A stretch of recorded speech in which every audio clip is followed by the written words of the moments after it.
here's another reason why you want to take control of what you're doing. Everything kind of funnels into the only winning move is not to play the game. So I got to ask permission to buy the gun, and then I got to pay to ask permission to carry the motherfucker outside of my house. How about you go fuck yourself? And we're recording the After Hours with Colockum Craft Coffee, our local drug dealers here in Montana. Yep, Peeling Irish whiskey. Peeling whiskey. There it is. Mix that with your Colockum coffee and see how much you get the day started. What is that, Federalist? I'm gonna Federalist papers? I'm gonna have to take some downers to get to sleep tonight. So I mean, that's where I'm at. So I've had chocolate fudge cake for my dessert, and then I had a big old cup of freaking coffee. The pancreatic shock will put you right to sleep. Don't worry about it. It'll hit about 10:30. About 3 doses of melatonin should put me out tonight. So we'll see. You better get like 50 milligrams of CBD on top of it too. Maybe I'll have to go smoke a bowl or two. Maybe. No, I said CBD, not THC. THC works a lot better. Not for me. You want to talk about a bad day? Get me on THC. We're talking about a great day of CBD. There you go.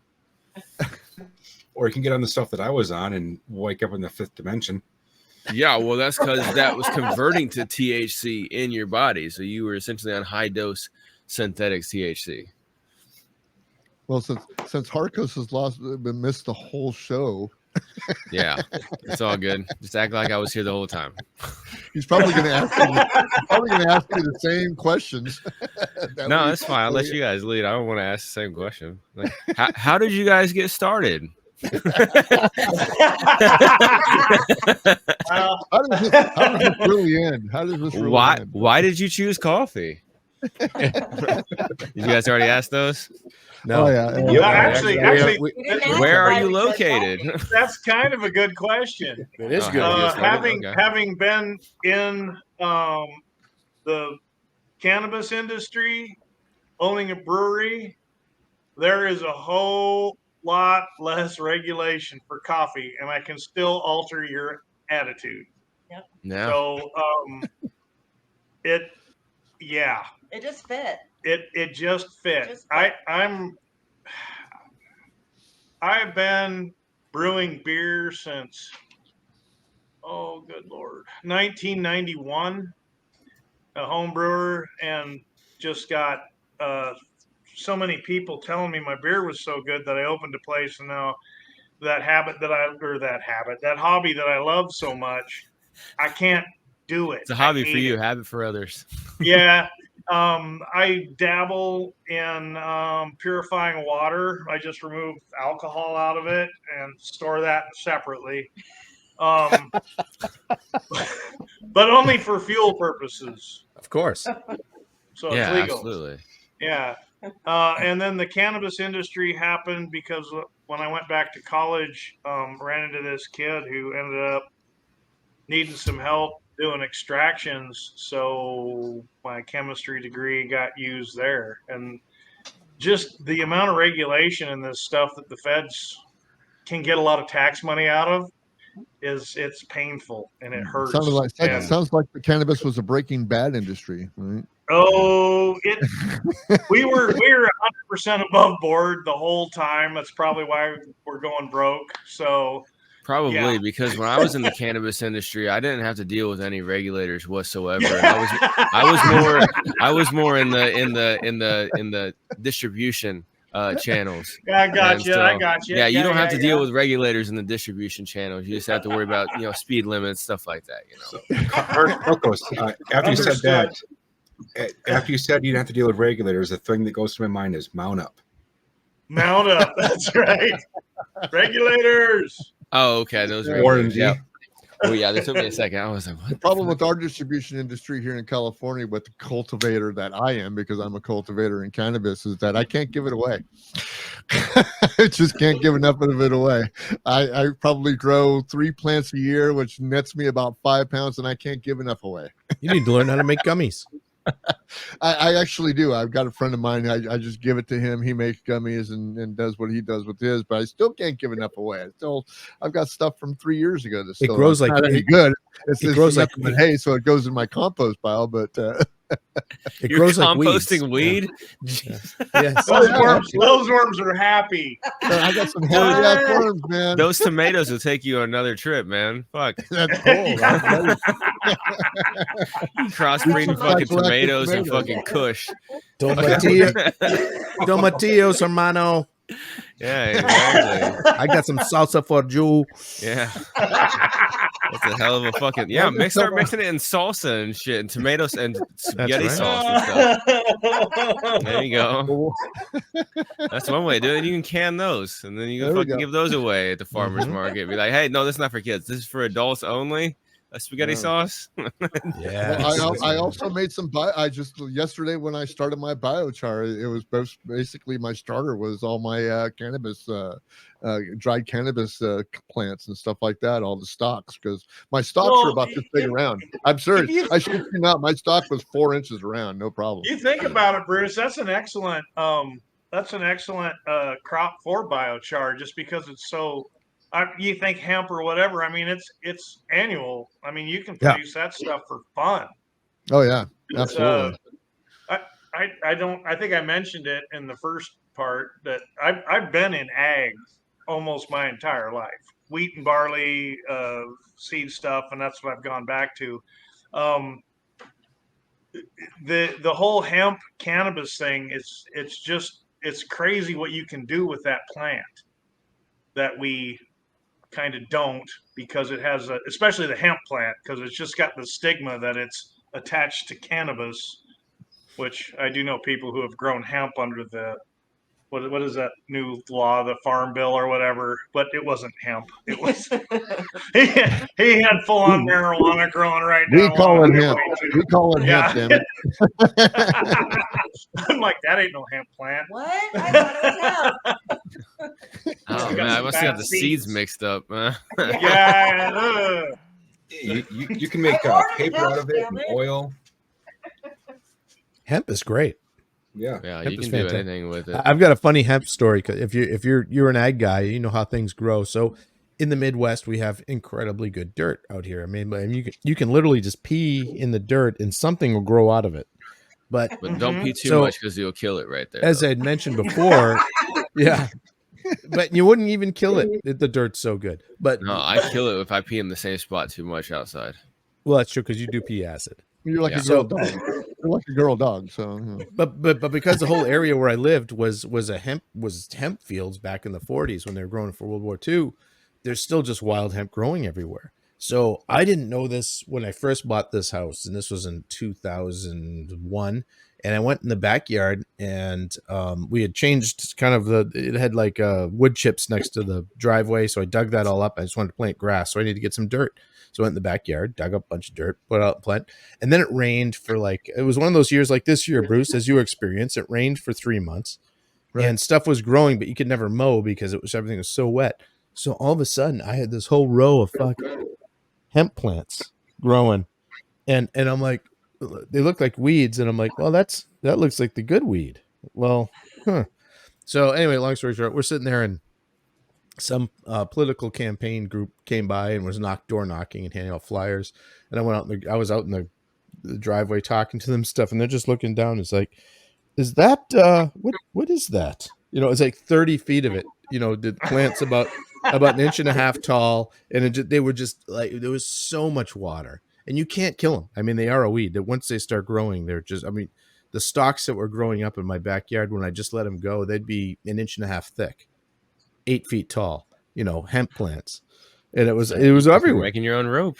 I was making my own rope, and I said that's pretty funny. So I had a sheriff and a pastor. So the sheriff and a pastor want to go deer hunting on my property. Sounds like the start of a joke, but it wasn't. I had the sheriff out there, and I'm like, I need to walk you around off the record because you need to look around in here and tell me how fucked I am. And I said, see all this that's growing everywhere? It's just growing. He goes, oh, yeah, it's all over the place on here. I said, what if someone decides they don't like me politically and calls you and says, all this is back here? What are you going to do? Well, I got to come over and arrest you. I won't, but that's what I'm supposed to do. And I'm like, no kidding. Wow. And I mean, literally, it's just growing everywhere, but it's hemp. And even the hemp is illegal. Crazy. Oh. Is it still over there? Because I thought they, unillegaled it for United States. Well, here's what they You did. gotta have licenses. They and shit, but they unillegaled it, but if it's just growing in your yard and someone complains about you and you're on the wrong side of the if approved. you're wearing that shirt. Yep. If you've got the America shirt, they're coming after you. So it's just one of those things that they can do, and it's it sucks. Fucking piece There, of brought everybody down. pieces You of brought us all shit. down, dude. Better than a Dude, shot in the ear. Yeah, we back in, it was before 2000, I can't remember, maybe 98. We were growing buckwheat, shipping it overseas to Japan. They make noodles out of it, buckwheat noodles. We ran short of seed one year. We had to get a bunch of seed from China. So we planted an entire circle, 160 acres of this buckwheat seed over by a place called the Gorge Amphitheater. A lot of traffic. We planted a field of hemp that a bunch of fish concert goers were driving by. Oh, for God's Good sake. Lord, did we have trouble with the county sheriffs and the state patrol. I can That's imagine. hilarious.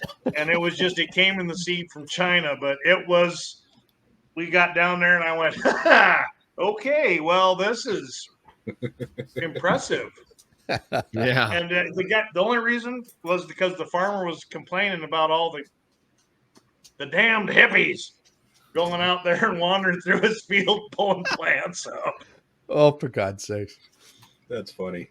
Think of how high they got after trying, or I think how many joints they would have had to smoke to get high All out. of them. Because I had All another, of them.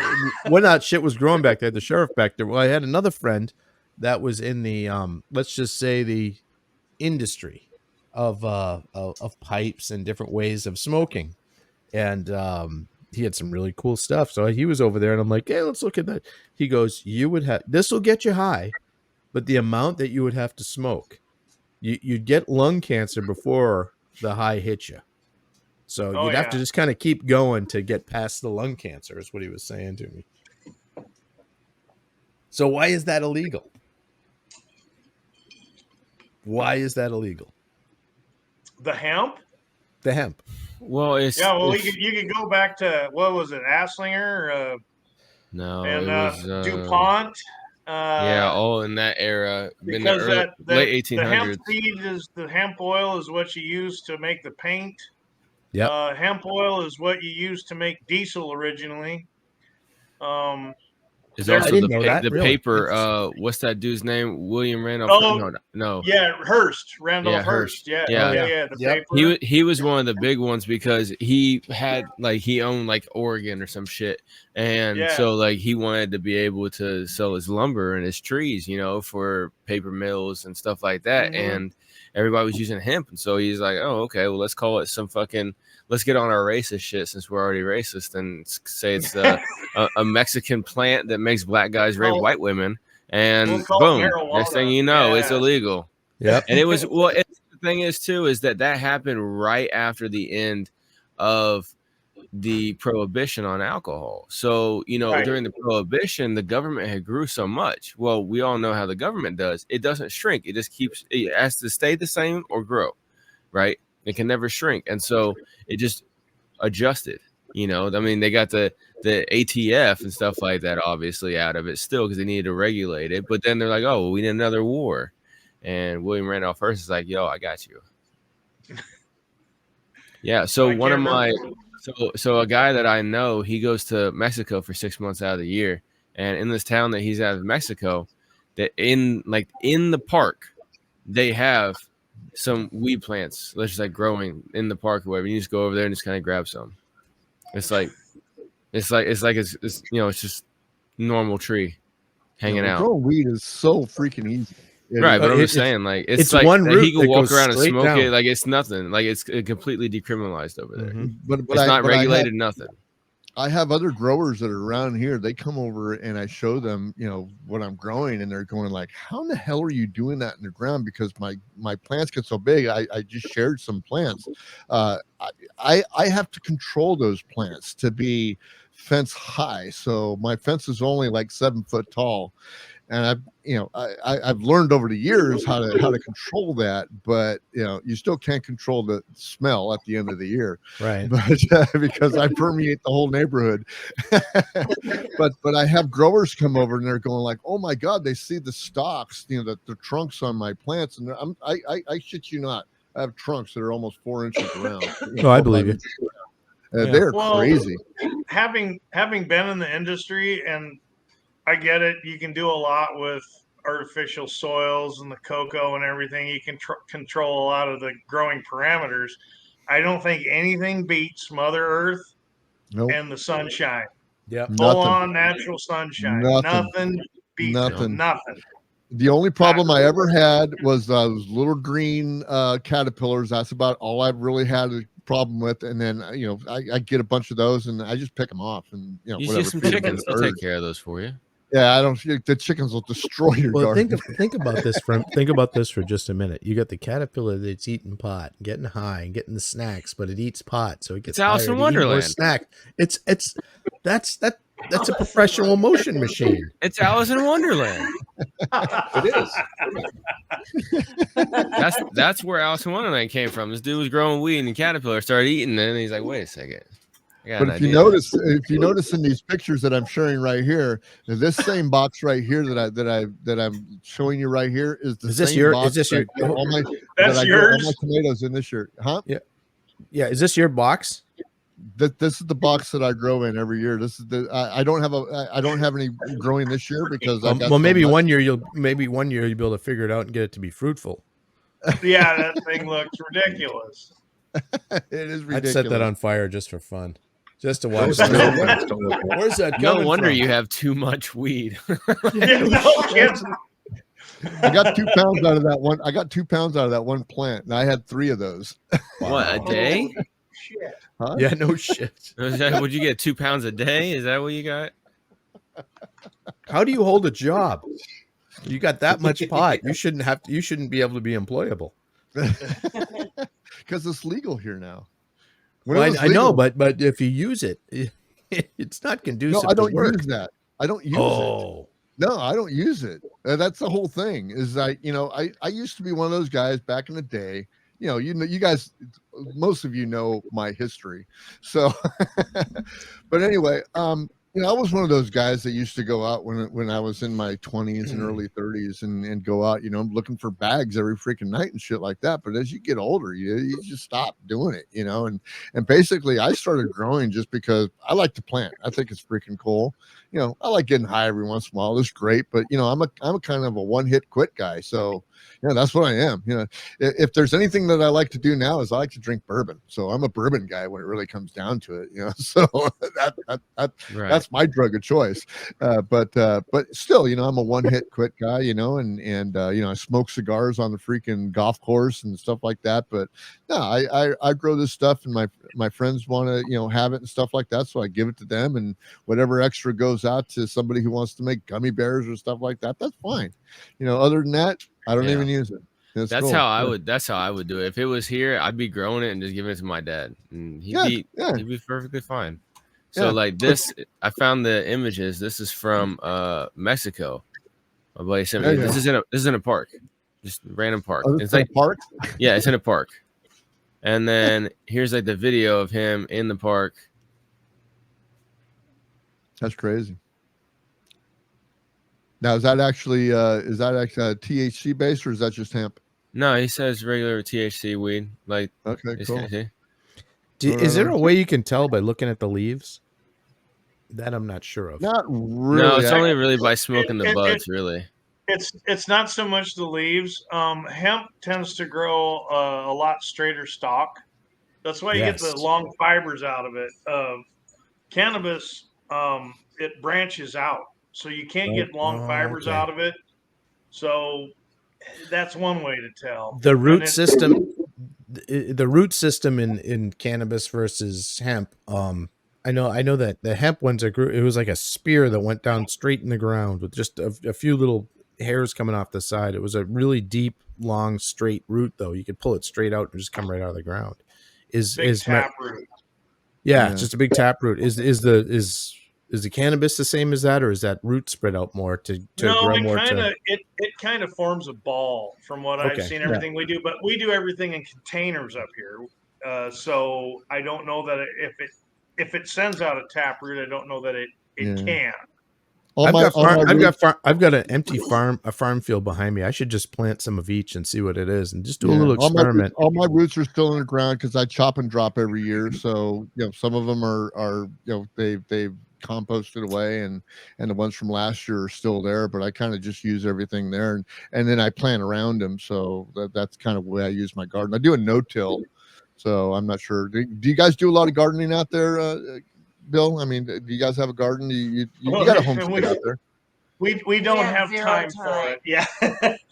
Zero. During COVID, I built a nice hoop house. Oh, it's beautiful. I didn't put a door on it because I was like, well, what's the point of that? And so the deer ate everything. A deer walked right in there and ate everything but the cannabis plants I had in there. I'm like, you little bastards, not one tomato. The plants would just start coming back, and some deer would wander through and eat them. So you didn't put a door on after the first time, so you just kept letting them go in there and eat? I was busy, Harko. Okay, I just had a question. I was curious. Well, here's the way you get rid of those is that they know what an electric fence is. So they won't come by the electric fence because they get shocked once, and then they will try to jump over or whatever. So what I heard, and this was through Jack Spirko, is that what you do is you do the foil tint. So you make your electric fence, and then you actually put a tint of foil over one of the electrodes, right, and put peanut butter on it. And what they'll do is they'll come over and they'll lick the peanut butter one time, and they'll never have a problem with deer again. Another way to make sure that they don't eat your garden is to eat them first. Eat them. Yeah, shoot them. Yeah, you eat them That's first. what Jack Spirko would say, is that you don't have a tomato garden, you have a deer garden. Exactly. Yeah, you have. There you go. You're fishing for a deer. That's what it's a herd of deer. We have some beautiful deer here. So, they're even better whenever you grill them up. But are they we're the second to last house on a dead end road. We're about 2 miles off of the nearest highway. We're up on a hill. Our house is actually, I'm looking at the lake right here. Nice. And we've got, I caught a picture of a 4-point the other morning. He was 5 feet away from me, just off the side of the road. And there's some massive deer out here. I think the guy 2 houses up feeds them. I don't know. Grass fed. Yeah. Oh man. They're in good shape. Oh jeez, I can imagine. They're almost like pets. They're kind of pets. Yeah. The If dog one of them doesn't goes think missing, so. nobody will notice. See, I'm a member of PETA, so I'm people who eat tasty animals. So yeah, absolutely. There was no stopping those guys that year. There have been, I think we've had upwards of probably 16 deer in our yard at one time. Wow. So you get plenty of variety of options on which one you're gonna have. That one in the fall, we get the geese on the lake and the ducks. So yeah, like Canadian geese. I fucking hate those big Canadian honkers, man. Oh, we got tons of those. So does my dog. Despises the fuckers for some reason. Yeah, because they'll attack it. They'll attack your goddamn dog. Yep. You have a meat garden. You have a meat forest. It is a meat. We kind of do. You don't want to eat those geese. Those things probably taste like fucking dog shit, dude. No, they're delicious. They are absolutely delicious. Geese are good. Yeah, they're delicious. They're good. Yeah, they are good. They are good. I've had them before. Yeah, I had duck and it didn't taste that great. So geese are the pork of the sky. They're wonderful. The pork of the sky. I don't want them. The pork of the sky. No, I'm good. I'm good. Thank you. He doesn't eat pork either. Weird thing about a goose is it's all dark meat. The whole thing. The whole thing. Everything's dark. It's all the good meat. Mm. And all you'll, good. yeah, absolutely. You'll get about a coffee can worth of grease off of a good Canadian goose shot in the Yeah. wintertime. I'm a big poultry eater. In fact, last night Oh. last night I actually started chopping up a whole chicken and stuff like that. I got this new piece of chicken that I didn't invent, because everybody does it. So you cut the breasts off the ribs and the bone there, and then you kind of have some meat left in there, dude. And let me tell you, I love backs, the whole back. I love Yeah. that. Baby got back. And then when you cut the breasts off of the whatever you call that bone, the ribs and whatever bone Face. Rib that cage. breastplate, whatever. Rib And cage. then I'm a wing guy. So I mean, all those little pieces that have all that little succulent meat, that's the shit, dude. So I love those, man. My family, they can eat the big pieces and all that crap, man. I'm not a breast man when it comes to chicken because they're just dry. Yeah, I like But, the edge. I like all the edges of the chicken. So that's the Yeah, best all the part. edges, man. The All the skin edges, and all the edges. That's the best part.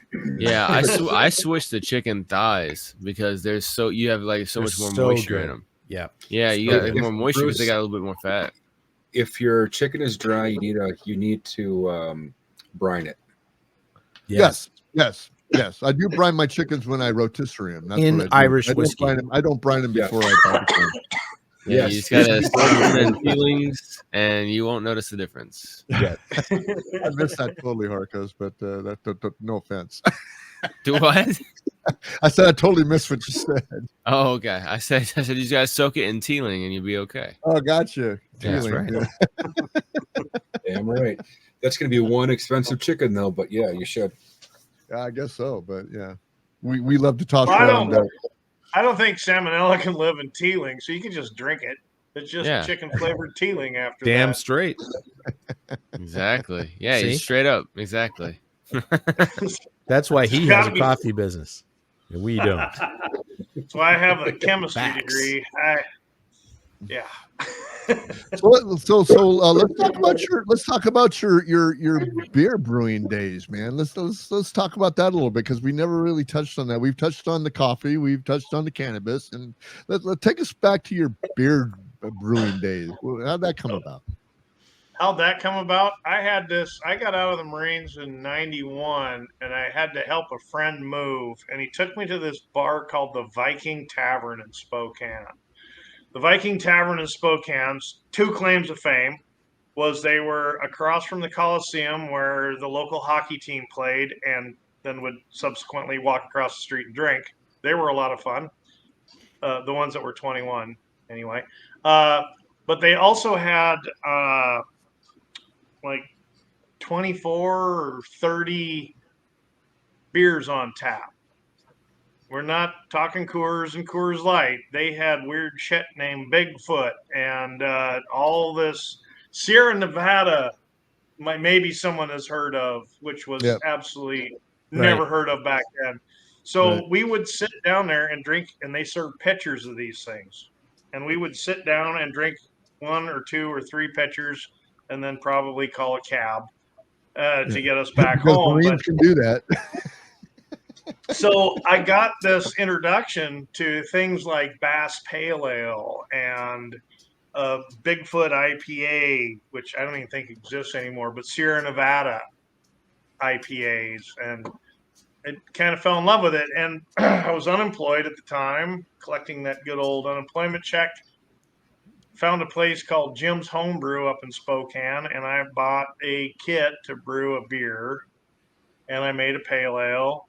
And then I made a 12 or 13% wheat beer. And it just turned out that, that one surprised a lot of people because it was sort of a shock that you could get that drunk on 2 beers.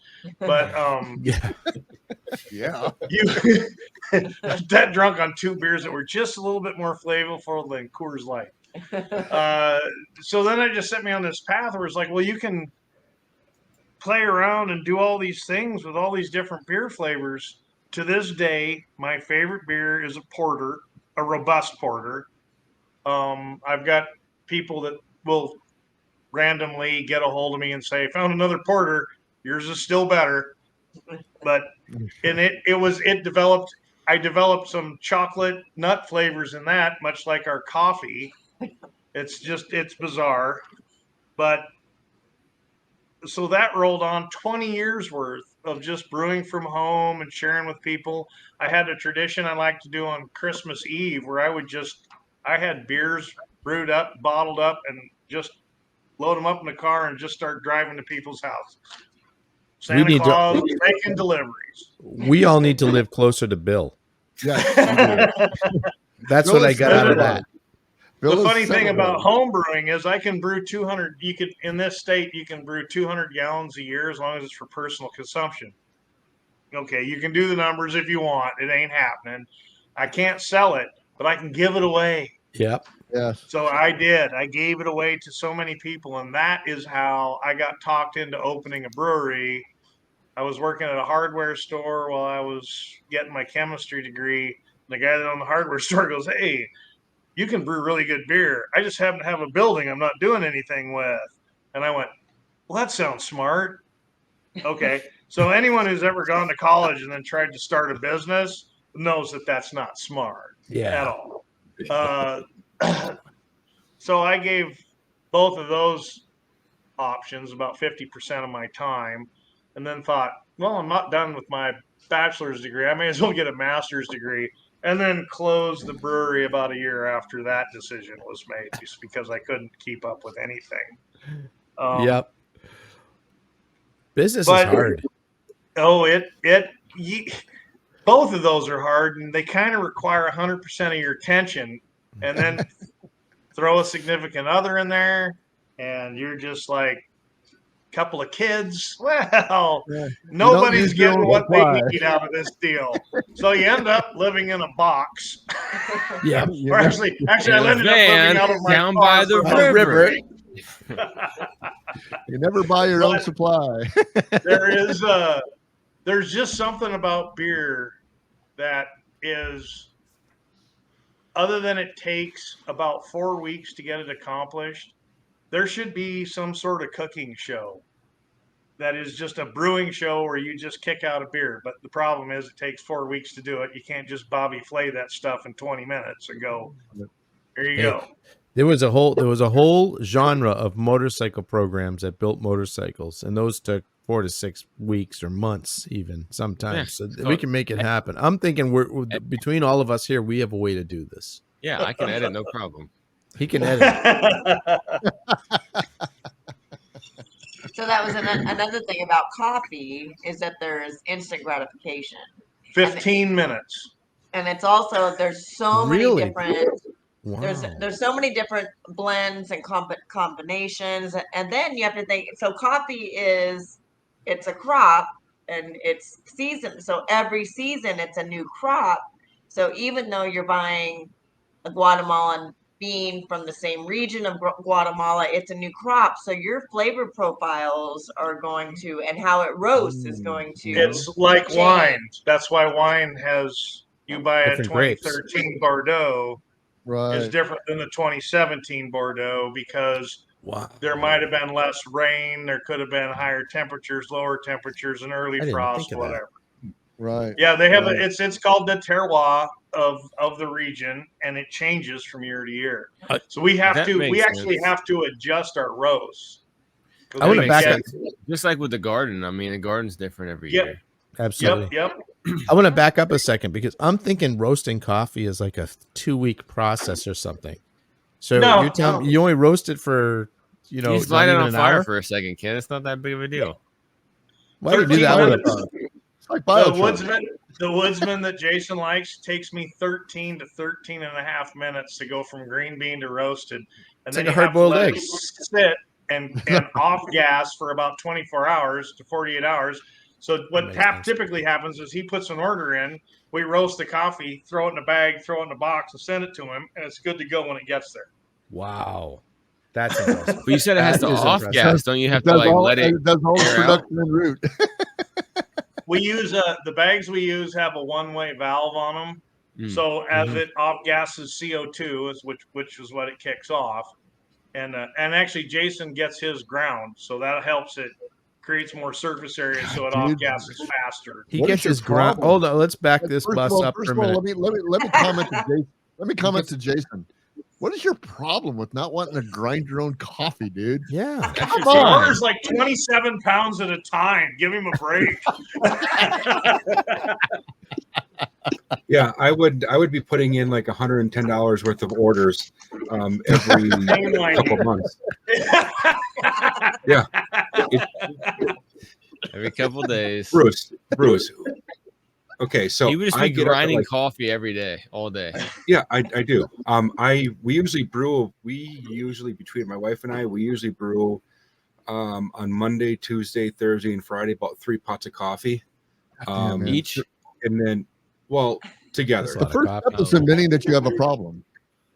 And then on Wednesdays and the weekends, it's probably about 4 or 5 pots. Bruce, shh, it's a great problem. Yeah, we'll just let him. It's a great problem for We them. don't want that monkey off his back. No. We actually go keep 'em for going. a full 5 pounds every single month. So The secret is that you keep up. Shut you up, keep Bruce. Up the, Shut you up. keep up the Shut unit. up. Shut up. Yeah, see, So, I'm on board with You too. I'm on board with Bill and Dana because I mean, whenever you're in business and somebody decides to quit, you don't like it because Yeah. that's your business. You keep Yeah, up in the when- caffeine. You keep up in the caffeine. Yeah, sell the There you go. capsules. Well, When I when- did call it I super did the, fast I speed or did the something. math one day, and I was like, "Gosh, Jason orders a lot of coffee. Well, let's just figure this out here." And I went, crap, we use more than he does. So we burn through a pound every 3 to 4 days. Yeah. And then there's the extra ones that we throw in just because I'm trying something else out or whatever. Hey, try this. Hey, try that. Yeah, we go through the coffee. So you Yeah, just yeah. don't sleep and are always in the restroom. Yeah. You know what I'm saying? That's what you're Yeah. telling me. Yeah. Like yeah, you guys it were was- never it blocked was up nice when and we got that last tired. shipment in because we, we had we just were run even- out. we We were- were just about out of the 5 pounds when the last shipment came in. probably run out of toilet paper before you run out of coffee, don't you? No. Oh, okay. No, See, Jason the- claims it's the only coffee that doesn't make him crap. Oh doesn't yeah, make I you forgot shit. about that. Yeah. Colockum Craft Coffee. It doesn't make you shit. It should be a tagline on your business. Dude, I just think of coffee and I'm ready to go. So Ken, you're on mute. Thankfully, Mercifully muted. the first I can first time see. I ever. can see the billboard now. Colockum Coffee. We shit you not. Exactly. I That's like a good it. one. I'm So here I got already. a serious question now that we're done talking shit. So there is a see what he did there? yeah, you like that? See what So you that's did what I there. get paid to do. So there's a coffee bean down in South Oh, the America cat somewhere. could. Yeah, exactly. The one that the cat eats and shits out, and then they Yeah. Yeah, go. the capybara. So what's so special about that again? I saw it like Oh, it's years ago.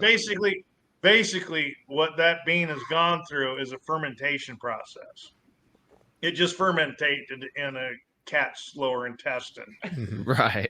Yeah. So but what does that do to the drinkability besides has a little bit of a feline scat essence? You know?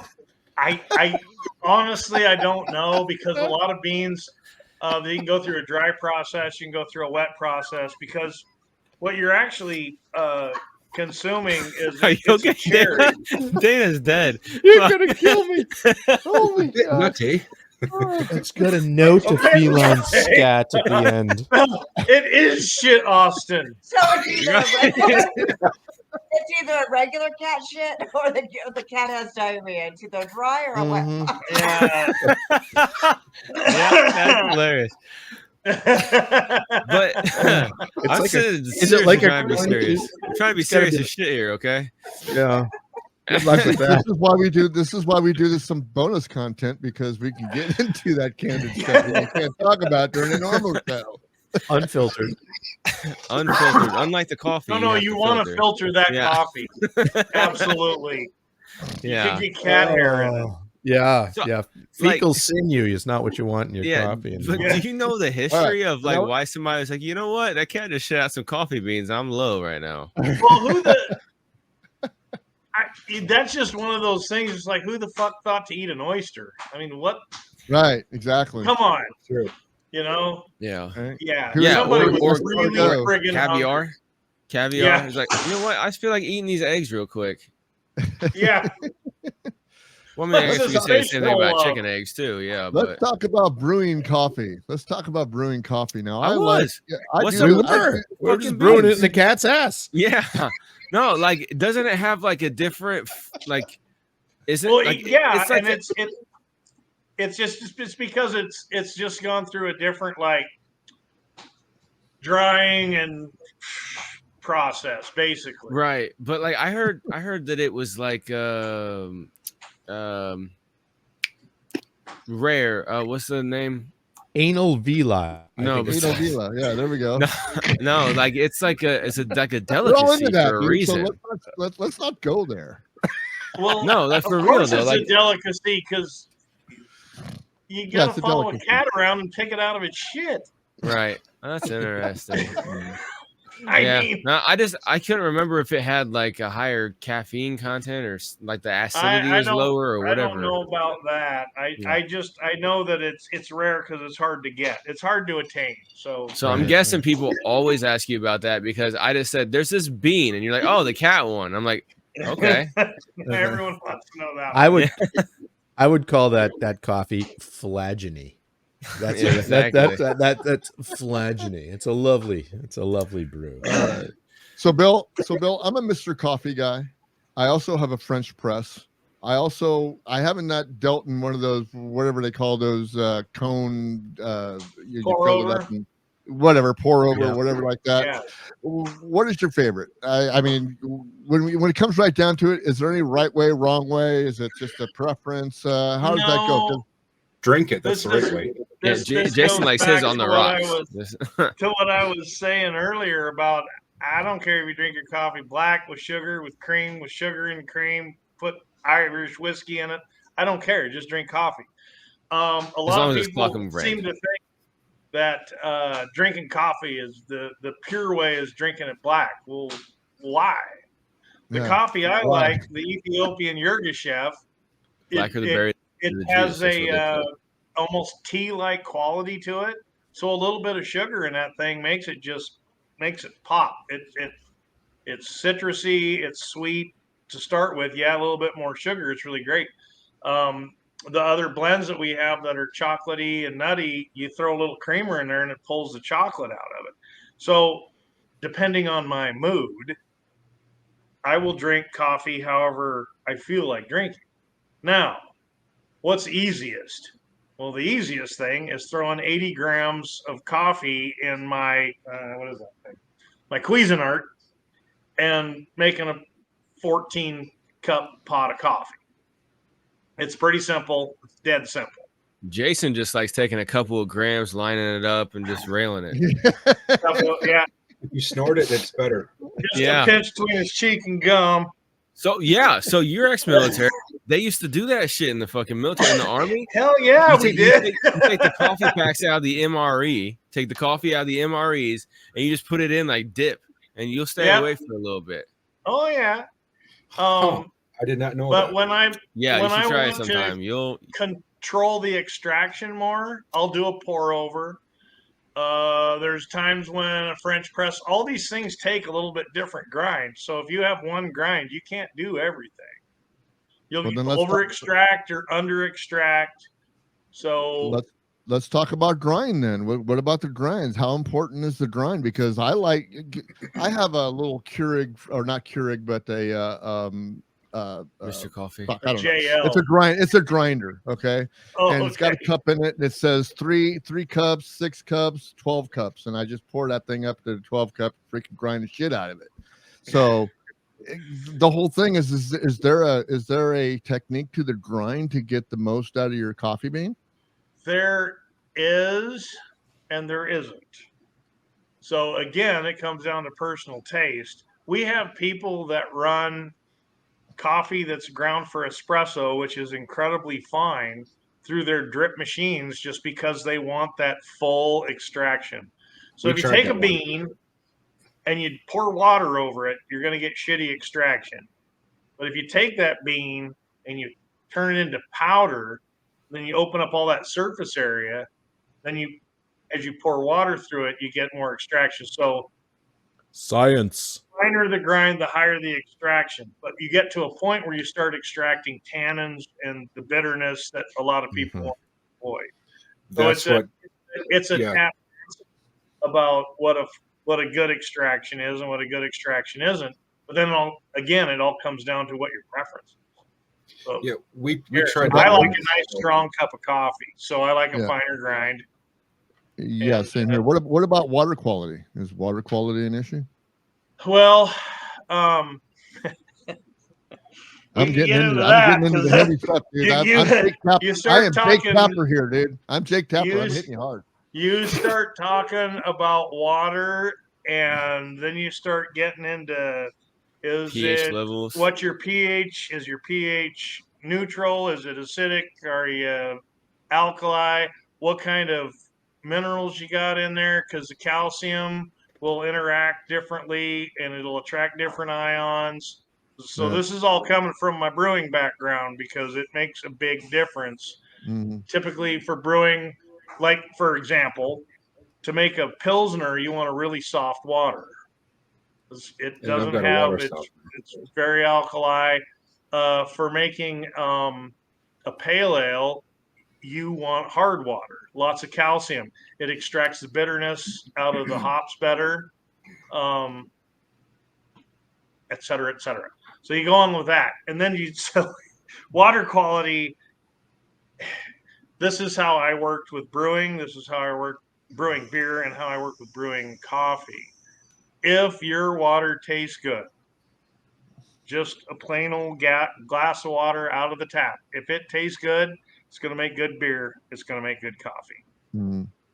So there's not a lot of, you're not trying to mimic anybody's coffee anywhere. So you're not trying to.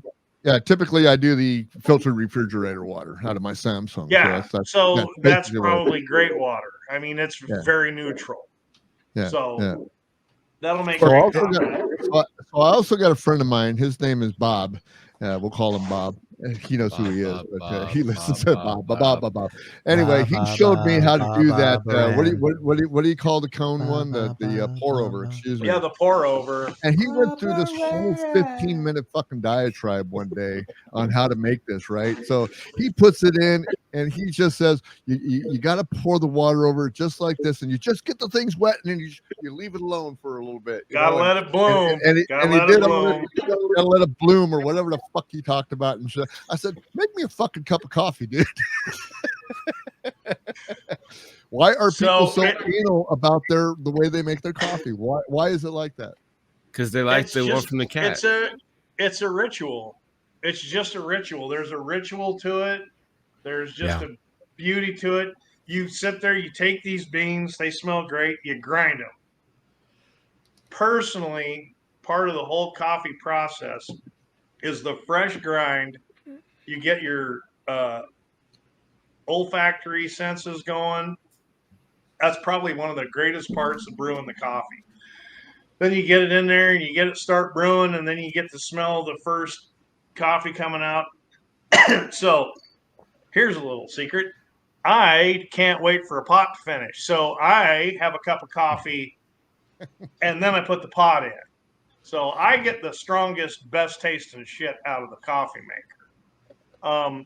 But we do pour overs. Same here. We enjoy pour overs like on a lazy Sunday morning. It's like, oh, you want one more pot? You want one more cup of coffee? We'll do a pour over instead of making a pot through the drip machine. Or we'll do a French press. French press is great for traveling. Really, just a little coarser grind. Just get some boiling water, pour it in there. And we love our AeroPress. And we use AeroPresses. We have what's that thing I like to use? I've got an Aero. Mocha pot. I like to use a mocha pot on and those are the afternoon coffees because I make Cuban coffee. If you've never had a Cuban coffee, hunt it down, give it a shot. It's very sweet and it's absolutely delicious. It's a dessert. It's the most decadent thing you will ever try. Is that when you mix cannabis in with the grind? You get the coffee grinder and you get the cannabis grinder and you just invert them. Maybe I would probably, if I was going to do something like that, use distillate, so it's already been converted and Right. automatically. What they call absorb. infused. Yes, yes. I filter mine in lacquer thinner, Yeah. and it makes something. I actually marketed it for a while in the 70s. It was called Sanka. It was very good. Pour it in, just melts. You know, you throw a little Ovaltine in there, you got a great corporate death paste cup of coffee there. It's good. I got a Yeah. friend of mine who still uses Folgers coffee crystals, and he says it's the best coffee he's ever Oh, had. in his it's life. so And I good, just, like, Bruce. It's the so good. best. It's the best. It's just like clear Pepsi. Yeah, Maxwell House. Come on, is there anything better? Oh, I Best guess. part of waking Taster's up. Choice. Folders in your cup. I mean, if there's a song for There- it, it has to be right. That's right. That But it was Taster's Choice in the MREs. So yeah, you could Yeah. have you'll taste. never get me. You'll never get me to admit anything's better than Taster's Choice. Well, I don't know if Horrible coffee. Bill, you might not remember this, but Sanka had a Geritol blend that was quite good. I don't. All the octogenarians in the 80s, that's what they were doing. You know, I was born in 1906. This is the best coffee I've ever damn tasted. So going back to the whole horrible coffee thing, when I worked in healthcare, there was this coffee that they had there, and it was to date the only coffee that ever got me sick. And it got me sick every single time I drank it. It was called Bull Run coffee, and it sucked. Bull Run. It got me sick every single time. It got me Hospital upset coffee is the stomach. worst. It was hospital coffee is what it was. It's the worst. But- Hospital coffee is the worst. But Corporate death coffee. yeah, but to The only thing go that's back- really good about hospitals is hospital sex. That's it. When you brew coffee by the 60-gallon freaking vat full, it can't be good. I'm sorry. yeah, it wasn't good. So I used to bring my own. I was used to brew Dunkin' Donuts at home. This is before I knew Bill. But yeah, it's the Colockum gets way better than Dunkin', way better.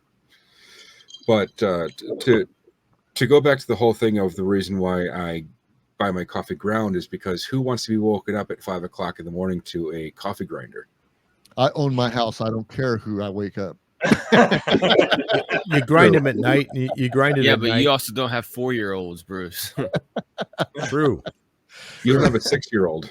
Yeah, that's why I didn't know how old your And kids were. I was just- Bruce's I know they were kids young. retired 20 years ago. Well, Yeah. and if you have a husband, Exactly. if you have a husband who wakes up at 3 or 4 o'clock in the morning, I don't want to hear that shit. We don't grind the coffee here at the house. To be 100% honest with you, we grind ours down at the shop and bring it up. the here. We night got before. about a 2 or Smart. 3 day supply. Yeah. And once for shits and giggles, I ordered espresso ground. And I'm like, I want to see what it's like. And yeah, it was bitter. And it was like, yeah, my wife's like, yeah, don't do it again. You got everything out of that coffee you could possibly get. Yep. I'm like, sweet. It's going to be so strong. It's going to be awesome. I'm like, yeah, this sucks. Yeah. Like, I take my coffee grinder out to the garage in the morning. That's what I actually do. Exactly, yeah. Bruce. I actually I want see, to and I don't make regular ground. I own my house, but my wife owns everything. Yeah, Yes. you own the house, but Not she in runs charge. it. You own it. You're just not in charge. Exactly. Understand how that Exactly. works. She lets me think I'm in charge. I've been married 24 years, and that's exactly the same amount of time since the last time I had to make coffee or do laundry. So We those two actually, things. That was part We of it. finished up the market today, and we stopped by this lady who is opening. She had a small espresso stand in a trailer, and now she has a brick and mortar. And she used our coffee before. She ran out one day at the market and just ran over and bought some coffee. And we converted her. She uses Woodsman, but we stopped by her place, check it out today. She opens up on the 1st of August. I should have taken a picture of her menu because it's got our logo down in the corner. It says proudly Cool. serving Colockum Craft Coffee. Very Yeah, nice. that's the first time somebody. She's our first one, really. She's a sweetheart, but she was trying to figure out her grinder couldn't make it work. Pulled a shot for me, and I'm like, damn, that was quick. She goes, you think so? I don't know. I don't know how goddamn espresso machines work. But yeah, we sat around and drank some coffee and fiddled around. I'm excited for her, and I just hope that we can There do you a go. good job for her. Bill. It's a brand new building. It's awesome. Bill, have you guys thought about going on to Fair? FAIRE.com. It's for wholesale selling. Oh, you were saying something about that the Yeah, other you day. said and about I Thursday. Yeah, we were talking about Yeah. Yes, Thursday. I'm on there That's now. are you? Yes, I'm on there, and I Oh. think yes, I'm on there under my horrible designs. I think that I think I might be able to invite you guys on there. Can you sell Do that. services on there? Yes, I think you I can. might have to branch away from OnlyFans. Invite us all. I'm not signing up for that OnlyFans. That's all I'm saying. Hey, it's only for fans. Well, I mean, I got a fan right there, and it's only I one fan bought- with OnlyFans. I bought a whole Suburban just from pictures of my fucking toes. Funkytoe.com. Yeah, I'm wondering how you Well, just bought a I Suburban was and then you gonna- just bought another fucking Lincoln and you're buying fucking all kinds of cars all the damn time. It's all because of my funky toes, man. There you go. This has got to be one of the funnest bonus episodes I've ever done. Really had a good time. This was But great. I've got to It was do my great. work. I've got to go. Did you do guys? my Hey, work. no. So seriously, Good. did you guys ask Dana like how she got involved in coffee too? We did not ask Dana the personal question on how she got involved with Bill. So, Oh, well, not Bill. I'm talking about coffee. Like, did he just like did, well, Bill did the coffee Bill come is with him? Coffee. That's Yeah. where we know Bill from. Is Bill's from the coffee. So, Right. so let's ask Dana the hard question, the Jake Tapper Oh, there question you of go. the day. How, How did you get involved with this how I got crazy involved with- brewer cannabis coffee guy? Oh, how I got involved with him? Well, I wanted to go 1-800 about the coffee business, but yeah. It wasn't my stomach. 1-800-HOT LIPS. Yeah, no, it wasn't exactly that. It was pretty close to that. The old Yeah. style Plenty. OnlyFans. Plenty of fish. That we met online. We met online. No There you go. kidding. When? No Yeah. shit. When No was shit. that? 2016. Our first date was January 22nd, 2016. Wow. Wow. Yeah, that's pretty much how you got to meet people That- nowadays. that was These 3 guys days- are all over here married and shit. They don't know about that, but I know exactly what you guys are talking about. I would have no idea Well, how to date. we got married. Well, yeah, but you got that. You won. But no, I was just wondering how you got like, so that he just started coffee and you're like, okay, fuck it, let's go. Or did you like have your own, like, hey, I want to do this kind of stuff with coffee? You just kind of rolled with? No, we It was made the decision together. It was a Okay. long road trip. You missed that part. Yeah, that's Yeah. what I was We went to- asking if we you guys went already to- asked. We went to that- Montana to check out a possible site to open a cannabis extraction lab, and it was a 8-hour drive It's like an or 8-hour 10-hour drive, one way. It's like an 8-hour car ride one way. So you have a lot of time to talk and We had the business. Well, we didn't have this Colockum Craft fleshed out, but our parent company is Altered State Solutions. Ass. we had, That Well, needs a we were T-shirt. thinking- Jason's on it. That company we were is all thinking ass. of we were going to do cannabis in Montana. We came up with coffee in Washington, and we're looking to move to Florida, where I've got a buddy who wants to open a distillery. So So we're Oh, you gotta do talking- fungus. all In, altered you gotta do states. fungus in Florida. You gotta grow Yeah. psilocybin and stuff. But then, but so that was all altered state. With all those things, altered state. Your So altered state, our altered LLC states. is altered state I solution. love it. Right. So Yeah. fungus in Florida. You guys You're really a need to chemist. do- You can do LSD in Louisiana. So we did all of this on just a road trip to Bozeman, Montana, and back, and it was a 3-day deal. And yeah, she was sitting in the passenger seat taking notes while I was doing about 90 miles an hour down I-90 because no speed limits in Montana. Yeah, that's nice. Right. Getting past my pickups pulling camper trailers. Yep. What the hell? You know what? Yeah, another state that's Nebraska. Man, I had the cruise control on my Lincoln. We're driving out there. I had the cruise control set at 97 miles an hour, and I was getting past the semis. And here's a guy with a fifth wheel trailer, and I'm like, I'm literally going 97. This is heaven on earth. I'm about 2 miles an hour off of. I'm not feeling safe anymore, and I just get blown past with an F-350 and a 37-foot toy hauler. But do what we were doing. Do what we were doing. We were making good time. Oh hell yeah! That's the way. Like whenever I go down to I live like an hour north of Indianapolis, right here in Indiana. And so whenever I go down to Indianapolis, like as soon as you get, so there's a interstate that goes. It actually takes a loop all around Indianapolis because Indianapolis was built to be the capital city in the middle of nowhere, right? Because the capital used to be Vincennes, Indiana, because of the Native Americans, blah blah blah, because we stole it. But then we ended up making Indianapolis as the capital city, and so the city was built with a monument in the middle, and then everything like it rings, the S word rings, centrifugal circles or whatever. Like anyway, a tree. Yeah, it's like a tree. Yeah, it just grows every year. And but no, there's an interstate that goes in a circle. It's called I-465, and it's an actual loop. As soon as you get on I-465, speed limits all go away. And because it says 55 miles an hour, and if you're not going at least 80. You're about to get ran over by somebody. Like, it's scary because it's like 6 lanes. Everybody just like flying, hauling ass, and just driving everywhere crazy.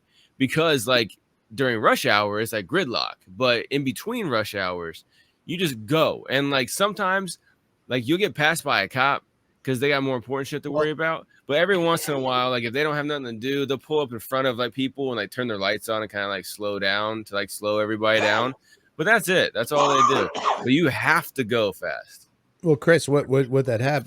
Because the speed limit in that where you're talking about, it's an average speed limit. So like when you've been sitting in traffic at 10, 15 miles an hour for a while. What's the mean? Later, it's the mean. It averages out. It's the average, and there's chips in the bumpers of cars that do that. So it's okay as long as you're from that state.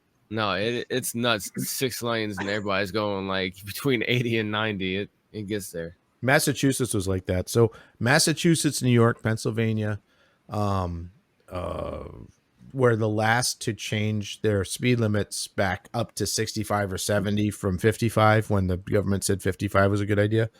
And at that time I was going out to school. I lived in Boston. I grew up in Boston, but I went to school in Minneapolis. So every year I'd drive out. And I was like, I thought the same thing. In Massachusetts, the speed limit was always 55. But if you weren't going 75, 80 on the roads, you're going to die. So you had to match with traffic.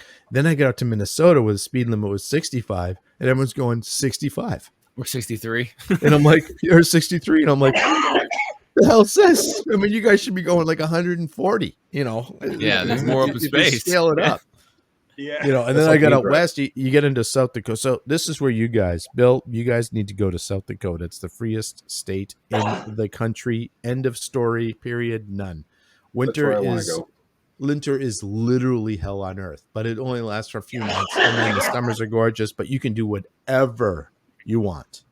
You want to just drive around and you want a turkey shoot from your car going down the highway? Go ahead. I got snowed in South Dakota. Do you see my husband's shirt? I do, yes. And I appreciate it. I'm going where it's warm. Where I don't like shoes.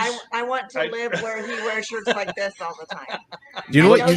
Ken lives in Wisconsin and wears a shirt like that all the time. He does not today. All the time. There's not. I could go. Let me pull up some fucking pictures off this website. I'm feeling super America today, so I'm just having an America weekend. But hey, you guys should come down. You know, Bill. All right, this is a little side note. You got to come down to the Arizona Tiki Oasis. Tiki Oasis. My God, it is our people, my brother.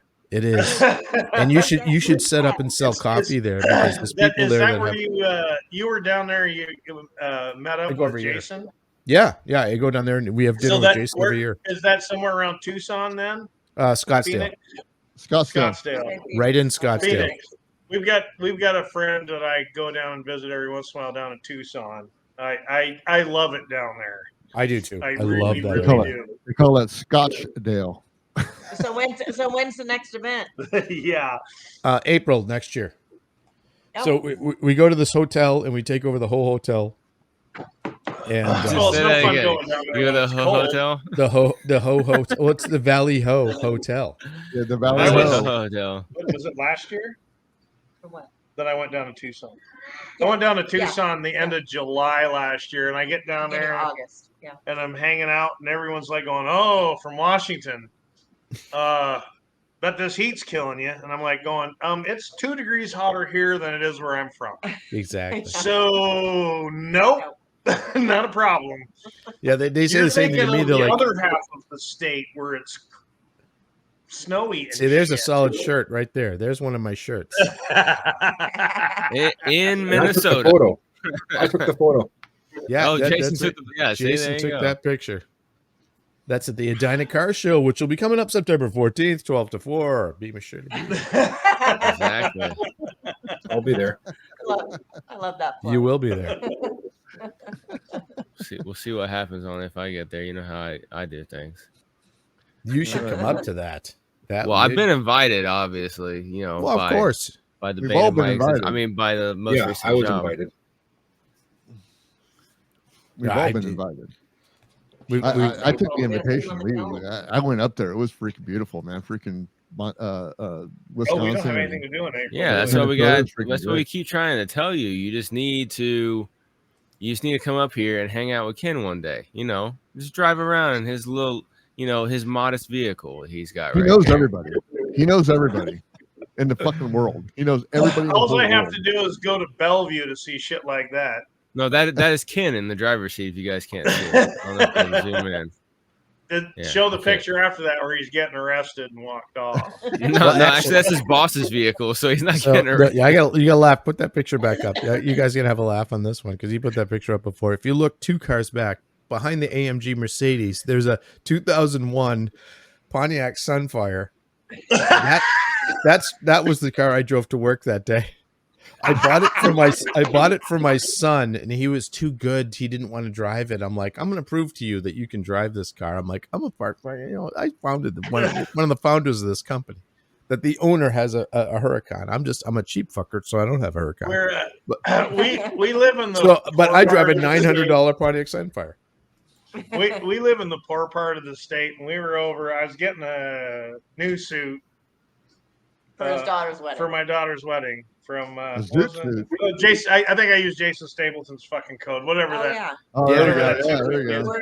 Yeah. Wherever But he gets the suits at. We were leaving the mall, and I pull up to this stop sign, and there was a Huracan right there, and there was another Lamborghini over here, There we and go. I'm like, "Are you punking me right fucking now? A bright green one and a bright orange one."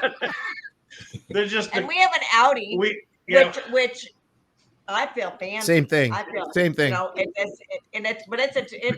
it's it's a 11 decade years old. old. So, It's 11 years old. And then over there, I mean, I feel all fancy when I drive it, but over Yeah. Hey, there, man. oh no, I'm white trash. we look pretty poor. I am total We white look pretty trash. poor. That town has got so much money floating around; it's just ridiculous.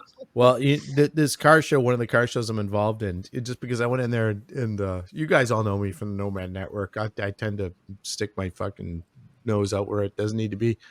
And I started talking to the guy who puts on this car show, and it's the Edina car show. And we actually Harcos got hired to make the website for it. And Jason's making a bunch of swag for it. We do a bunch of stuff. We haven't figured out a way to Bruce to make money on it, but we should probably get some coffee in there too. We'll figure it out. But it's like I now all of a sudden I'm on the board with these fucking the guy owns the Sotheby's real estate office in Minnesota, and he deals with houses all over the country, 9, 10, $15 million houses. Yeah. So here's the show here. Yeah. So this is the site that he's putting up.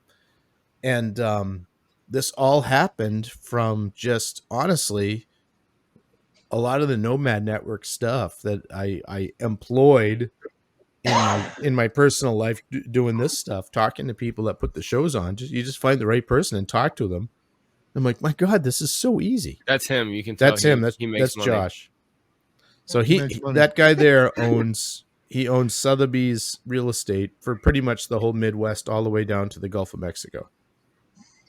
And so these are the cars, and this is the kind of thing that we're doing. And it's like, this is going to explode. I'm so excited about this. I can't even stand it.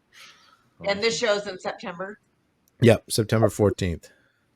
So this is all. This is. I mean, if you look at the people that are the sponsors of it, Lunds and Byerly's is like the high end. Yeah, Key Cadillac, Maury's Luxury Auto. They're like, they sell Bentleys, and they bought a $370,000 sedan to the show last year to show it off, and they had doors open. You could jump in it and take pictures. It was fun. Nice. But I don't even breathe that kind of money. no, this well, you were there, Jason. Jason was there last year with me, and it was the first time I had gone. First time Jason was there. It was like, it was lunacy. It's great. Oh, wait, It hold on. was This is good. 20 Yeah, here. Crazy for sure. Crazy for sure. What are you going to show us here? So there's the, and so what I do every year is I give whoever wins the show, I do a picture of their car. I do a drawing or artwork of the car. But I use that for, I do in process pictures, and I do Facebook Lives. I do all this stuff, and I just use it all to promote what I'm doing. And then I'm on with this, and it's. Yeah, he's got photographers that bring drones over and do this whole thing. So, you can see right there. I mean, the level of cars is A little bit fancier than our car show. Well, I was thinking about Mike. that Charger there. Mike, so we have a friend with a. The guy in Tucson. That He's one. got a 56 Ford that isn't exactly stock. And he just happens to have this little thing called a 1966 Shelby GT 350H. Oh man, a Hearst or a rent-a-car. Yes. Yep. Which is, as he likes to say it, it's 95% stock. He didn't like the automatic transmission. Oh, see, but at But he still has it. This Yeah, one's he put a this one's four-speed in. 50/50 stock. Yeah, Nope. that car there is a Mustang GT. It's a What 2000. is that? That That's a looks two- like, I was going to say, that's the back a end roll- of my car. It's a roll stang. It's called a Zimmer. It's called a Zimmer. So they Yeah. took Mustang GTs and they converted them into that. So you can see the Mustang GT. The ass end of his old Mustang. I've This is got all an 05. rolls. Yeah. Now that Charger in the background, see the kind of copper colored Charger in the background? Yeah. That is a guy I met there at the show.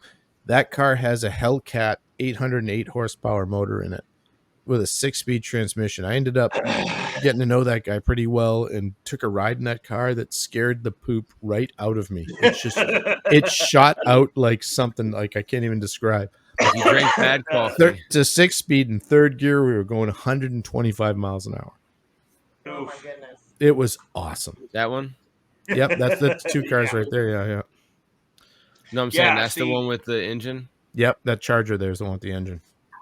Cars that age shouldn't have motors like that. I've owned plenty of 1970 vehicles, and they aren't built to handle that. It's full race chassis. That thing was it's a $350,000 build. It was it could handle it. It was unbelievable. The Huracan, the Lamborghini that was in that picture. I drove that car that day, and the thing is insane. I mean, I still like muscle cars better because I like the twist of them and the fact that I'm probably gonna die. I'm probably gonna die because I got drum brakes and it can't turn, but I'm just I'm going 140. Yeah, they start when they that's my start car right floating. there. That's when you know you're about to hit the good speed. Yep. Yeah, my In the- 74's step side, that thing starts floating about 95, and I get scared the shit out of me. But that Lamborghini at 160 felt like my Lincoln at 12. Yeah. I mean, Yeah, it was yeah, just yeah. absolutely rock solid, unbelievable Crazy. car. Crazy. A lot of Well, I fun. got to get out of here, guys. I got to do a bunch of post stuff, and I'm always the first one out anyway. So, Yeah, here's a picture of Bruce's truck whenever he was about 55. He got it when it was brand new off the lot. When he was 55 years old, Bruce got this for his 55th birthday when it was brand new off the lot. So it's the international pickup truck. If you guys are listening only. Don't know if I'd have gone with an IH, but okay. Yeah, Bruce is kind of a binder guy. Yeah, I'm a Chevy guy. I'm a Chevy guy. So Yeah, for Bruce's 50th or for his 45th birthday, he got this bread out new off the lot. Yeah. Brand new, off the lot. Yeah.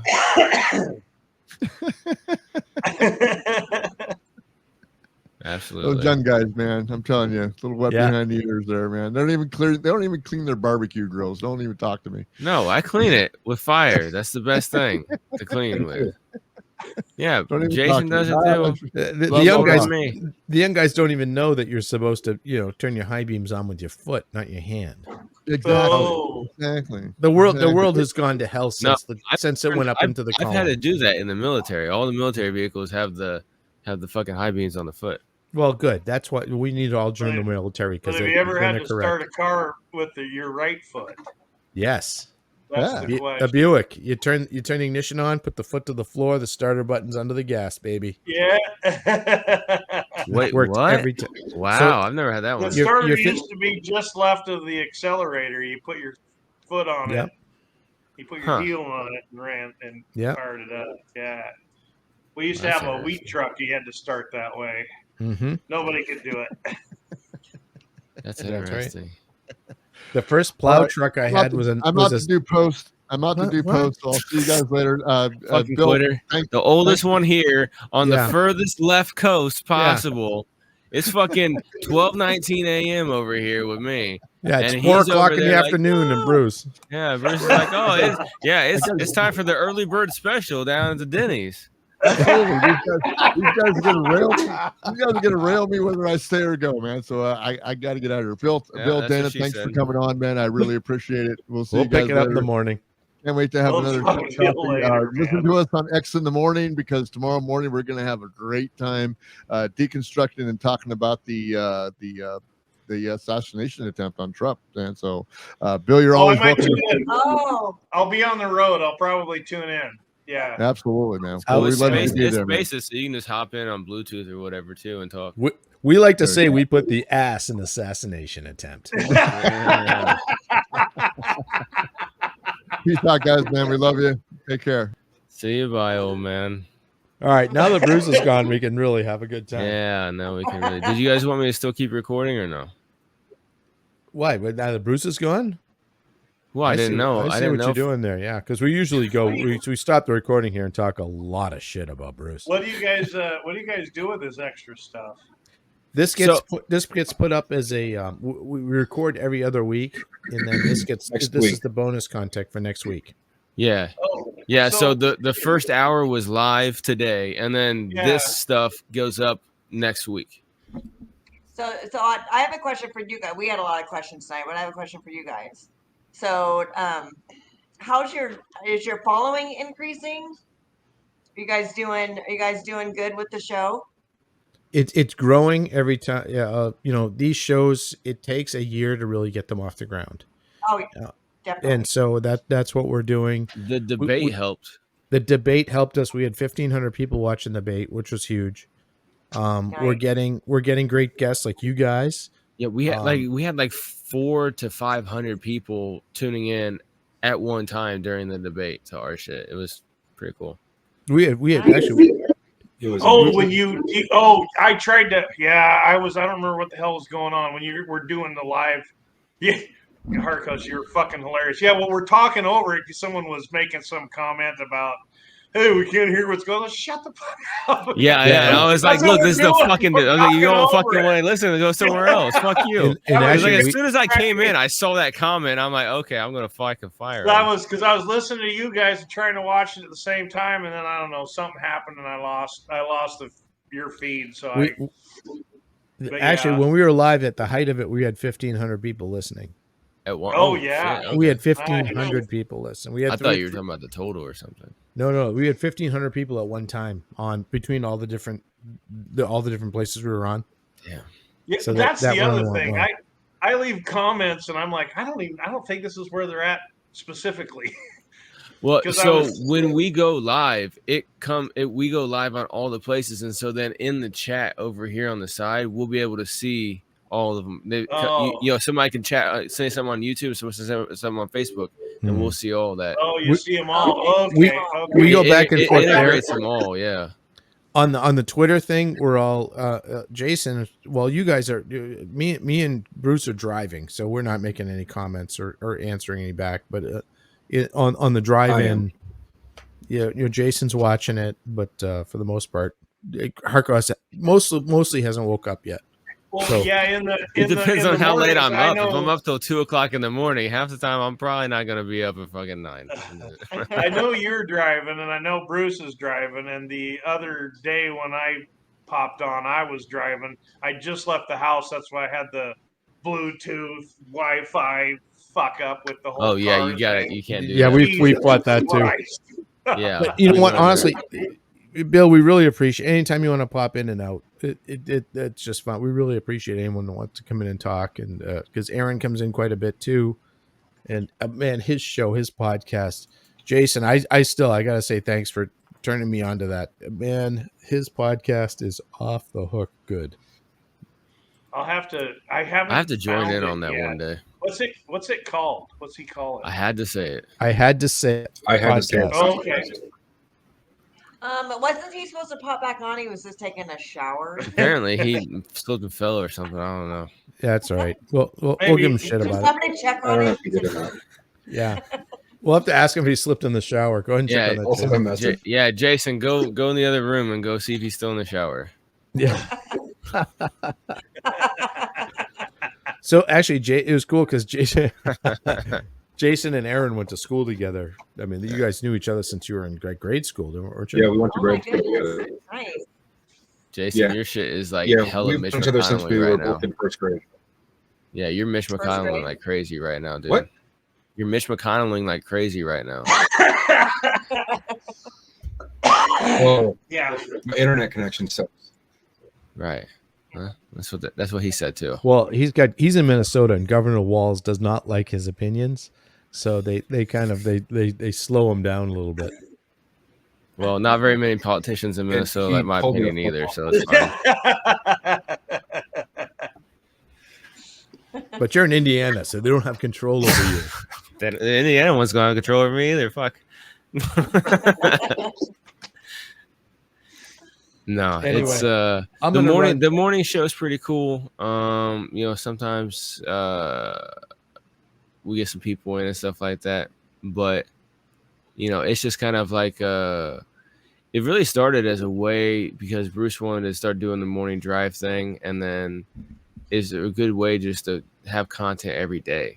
And so we actually take the recording of that and put it out on all the streaming platforms and stuff like that afterwards as well. So that way, technically, like we're posting like 6 pieces of content a week. Right. 6 days a week we're posting shit. So Yeah. it help. It pops up on I use Fountain FM now. It's on there, yeah. You guys, Yep. I fool around on Noster and Fountain FM, the Web 2.0 stuff. That's kind of where I'm focusing. But I get it on there now. I don't listen to it all the time, but it Right, shows up there. It's there, yeah, definitely, Yeah. yeah. That's where it's at. All you have to do is click a like. Yeah. If there's anything you can do, just go. You don't even have to listen to it. Just click it. Like, Well, there's a lot of times I will just listen. I'll turn it on and I won't listen to it, but you get the you get the count. yep, And, exactly. I was doing it for Mark Claire when he was putting stuff on YouTube. He'd do his podcast and then he'd release it on YouTube. And since I was a subscriber, I got everything firsthand anyway. But I would just fire up the YouTube feed Just hit play. and then Let it go. and just walk away from it, and let it play all the way through because I know that's a big deal with the algorithm Huge. also. So Mm-hmm. yeah, there's occasionally I will listen to something, but it's just whatever. I got nothing else going on, and I may as well use up the phone battery. Yeah, well, I mean, it That's right. depends on what you're doing on if you can sit and listen to podcasts and stuff like that, because like if it's one of my days where I'm working from home and I'm on a computer, I don't listen to shit. But if it's one of my days when I'm out, either working outside or if business is slow and I'm out driving Grubhub and Uber Eats and stuff like that, I'm listening all day to shit, so it just kind of varies. typically when I'm driving and a lot of my work atmosphere now, I can't hear anything, so I won't listen to nothing. Yeah. But driving, yeah, I'll fire something up and let it go and try to hunt things down. It's about a 2-hour commute from here right now, so I do that twice a week. Wait, to the roasting spot? Well, I'm working 2 hours away from where we're living right now. Oh, your regular work. Oh, okay. Yeah. That's why you gotta grow. The day job. Yeah, that's why you gotta grow the business. That way you don't have to fuck with that no more. The cannabis industry necessitated me getting a job someplace else. Yeah. So I'm working elsewhere just for the time being. We're trying to figure some stuff out. We might all be moving pretty soon. So that seems like one industry that it gets taken over by the big dogs quick, because they actually have the ability to not only, take care of all the regulatory burden and operating expenses, but they can juice some people to look the other way at the same time. They've already made it legal, and they're the ones that made it legal. Before it was made legal, it was all put together with the farmers in the big industry. And that's why I keep telling people here. CVS in California. In California is they taking own up all all the of big them. licenses. Up here, this state is so tax greedy that there's a 35% tax to the. It was originally, you have a grower, he sells it to a processor. So whatever he sells it to the processor for, the state gets 35%. Whatever the processor sells it to the retailer for, the state got 35%. Whatever the retailer sold it to the end consumer, they got 35%. Isn't that called extortion? Oh boy. So they fixed it so that it was only 35% at the end. And so that killed everybody in the middle that wasn't a big dog. Well, and exactly. And then you get a little farm where I'm working, and it's all well and good until you get some big guy that can come in there and just undercut everybody. Mm-hmm. They can make 50 cents a gram. Well, we need $1.50. And the retailers have all. It would be the same as like saying if a bar could just go, no, I'm not selling your beer. No, you're going to give it to me for 50 cents a can for Coors Light. I'm not paying $1. Right. And Coors Light goes, oh, okay. Right. Because we got to sell it to you because they're not going to. They'll say, okay, fine. Yeah. Yeah. So the retailers have all the power here, and I think they're starting to get screwed now because they're starting to go out of business. But we've gone down in this state from a high of 2,000 farms to 116 active farms. And now by farms, you're not talking about one piece of land that's a farm. You're talking about farm companies. So those farms could have bought out other farms and put them into their farm, and now instead of having 5 fields, now they bought somebody else's 5 fields, and now they got 10 fields under that one farm. Doesn't work that way. Okay, you're only allowed like 30,000 square feet of canopy.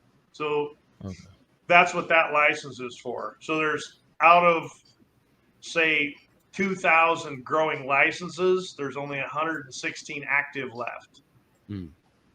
So yeah, it's gotten really bad, really fast. Now, how much cannabis is still being produced? Probably quite a bit, because the state has screwed it up. It's all reverting back to black market. What we like to call in the business the traditional market. The traditional market, right? Market. And that's what I've heard from legal states. I live here in Indiana where they don't even have medical, but I know people who may or may not be related to me that drive just across the state line to Illinois and just go shopping and then come back home. You know what I'm saying? For the personal use, they're not distributing. But there's plenty of people who do it for distribution. They go across state lines, grab some shit, come back, flip it. It's like, oh yeah, this is that Michigan shit, this is that Chicago shit, whatever. And then they go and then they flip it down here where you can't get anything. And Right. it's really, really interesting because I keep telling people, everybody, you know how these potheads are. They're always like, oh, if they could just make it legal here, I'm about to move to Illinois. I'm like, okay, well, if you really care about weed that bad, you would stop bitching, you would just move. But like, I keep telling them, I'm like, look, Indiana's going to do it any day now. Like, we have smoke shops all over the fucking place now. That Right. is going to be the infrastructure. Mhm. That's my theory. And then, like the fact that unless you're causing a problem, like arrests for, minor possessions, like going down steadily in Indiana, because the cops are just like not messing with it unless they're adding it on to something. Right. Well, we're right next to Idaho, which has a zero tolerance policy. Mm-hmm. And I could make a delivery out in a place called Liberty Lake, which is half a mile, and you cross over into the Idaho border. Mm-hmm. I was the only car in the parking lot with Washington plates. So, Mm-hmm. okay. Of course, I can't buy magazines with more than 10 round capacity here, so I go to Idaho to get those. And you just trade. You go to the border and they hand some weed and they hand some magazines. And Freon. We like Freon. They don't let us have that here either. There we you have go. to go to Idaho to get Freon. Yeah, well, you don't hand it. You just throw it across the border. And it's like, oh, look what I found over here randomly on the ground. Yeah. So yeah, it's an interesting state of affairs that I see going on with it, because I've heard all kinds of stuff, and I look at it from a business perspective, because I don't partake or mess around with it anymore at all because of a lot of different situations. But like, I just sit and look at it from a business perspective, because that's mainly where I spend my life in my head, is on a business perspective. Yeah. And I'm sitting here looking, I'm like, okay, I see the infrastructure. Like, there's no way we literally need a smoke shop almost every other block. There can't be that much money. And then you go to the smoke shop, because I go into this one smoke shop by my house to go and buy incense, because I don't feel like going all the way across town to go to the mall to grab incense there, right? Because I can only get incense at a couple places. Well, you can get them inside smoke shops, no problem. And you go there, and they have like 400 different brands of vapes. I'm like, there's no way all these companies are profitable. Like, right. And then then I go in there and they have like the psilocybin gummies, and I'm like, but that's legal? And then you're like, oh wait, you can get Delta 8, and I'm like, okay, and that's like, there's like, oh yeah, Delta 8, they call it Delta 8 THC, and I'm like, how, like, what the fuck? I thought THC was it was illegal, right? But yet you can get Delta, you know what I'm saying? Like, there's all these different loopholes that everybody keeps finding. And then there's like all these vape shops and these companies that are open, and I'm like, there's got to be like, my conspiracy mind goes to like, there's got to be a corporate backer behind it that's keeping everybody afloat, so that as soon as the bill passes, now they're making fucking money. I think, and I haven't read anything in this, somebody fucked up somewhere. They hardlined Delta 9 THCA is illegal. Right. Or no, Delta 9 THC is illegal, which is right, the but not decarboxylated, but not A, which is that's the main part of the cannabis plant. Right. And you have to decarboxylate it to make it THC. Somebody somewhere in some official bill, and I believe it was the ag bill, they screwed up when they did the whole thing, and so it is a legal loophole. As far as that Delta 8 bullshit, don't touch that shit. Not when yeah, I know. I tell everybody all the time. I said that's fucking Frankenstein shit. What you have to do to make Delta 8 is you have to move a double bond. It's nasty. So what are some of the downsides of Delta 8 for Jason, so he can not take that anymore? I don't know if there's a downside or not, but I just would. It's artificial. Right. It's made with using I think it's a high acid, a strong acid like hydrochloric acid, and you just have to move a bond. But it's exactly the same structure as Delta 9 THCA, just with a double bond moved over on one of the rings. And now you're the chemist. I'm just a guy who focuses on music marketing most of the time. But isn't the delta, the thing is that when you ingest it, it converts it into THC within your body, and then that's why you have the psychoactive reaction inside your body? No, Okay. it doesn't convert it to 9. It does the exact same thing. It's just a tiny bit different, and it's been altered. It doesn't occur naturally. Right. And so, but like, I guess what I was saying is like, you know, like when you smoke a joint, right? It's got the THC in it, and that THC content directly gets you high. But the delta stuff, or even like, you know, the THCA, you have to ingest it in order for it to actually convert in your body. Am I completely wrong? No, it doesn't work that. The heat, Okay. when you like just roll a joint, regular weed, got Delta 9 tetrahydric cannabinolic acid, Right. the acid. So the acid part makes it inactive. To make it active, you add heat. So if you rolled a joint and you light that joint, you apply the heat to it, it knocks that carboxyl group off, which is just a CO2. And this is why you can take weed and heat it in your oven and then diffuse it in butter, and the oil of the butter will take that THC, Right. because you kick the acid part off and it's already activated. So THCA you have to heat, i.e. smoke or vape or whatever. You Ingest, gotta maybe get, too. what's that? Ingest, does it heat it up when you ingest it, like in your If you stomach? ingest THCA, it doesn't do anything to you. It needs the heat to get that carboxyl group off of it. Well, I shouldn't say it doesn't do anything to you. It will do some stuff to you. It's actually a nice analgesic, but whatever. Right. So that's why when you take a gummy or something and you eat one of those, they've been decarboxylated and isolated. You just isolated the THC with no acid on it. And that, now when you're talking about it converting into something else, you eat that and it goes through your liver and converts into I can't remember what it is, but that's Joe why Rogan the talks about it all the time. Yeah, the high off of an edible is wicked. I have put myself into near comas. Yeah. Experimenting with things. So, and making bad dosage decisions. But, Right. yeah. Yeah, no, Joe Rogan. One was just a math error. Yeah. Joe Rogan talked about that in one of his specials. He said that, you know, when you smoke weed is, you know, THC, stuff like that, but whenever you ingest it, it gets produced by your liver and it creates a thing called blah, blah, blah. He's like, and that is so potent, it can make you talk to dolphins. Oh, yeah. 100%.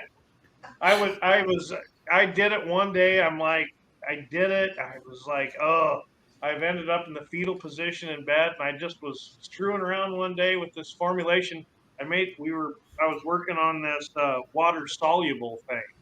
We just put a couple drops in. Well, I changed something, and the dropper wasn't the same, and I did it like a 12x. And my wife was up in the hot tub, and I just opened up the door and I go, I'm going to bed. She goes, did you do it to yourself again? I go, I did it to myself again. So I just grab hold of a pillow and hold on. I'm going to Saturn. I'll be back tomorrow. That's what Jason said happened to him whenever he took this CBD shit that he got from the gas station, which I told him never buy CBD from a gas station ever again. But he got this shit, and he said he went to Mars and back, and it took him a week and a half or something. Took that much. Well, that's the You took thing, that man. much? What was that, like 40 milligrams? How much does it say a dropper full on the dosage side is?